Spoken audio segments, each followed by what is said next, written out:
Hello guys, 2 days ago Marwan presented our workshop and all the services that we're offering there. And right now I'd like to present to you another piece of good news. We've rented a temporary warehouse which is right across our workshop, which will make operations much easier.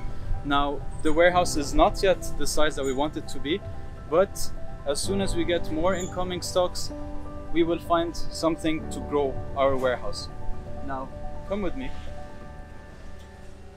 Another thing that I'd like to show you is that we've set up a mini showroom which we would love for you to come and visit and see for yourselves. Now this of course doesn't have the size of the showroom we used to have or the one that we will have in the future. However, for the moment it will do.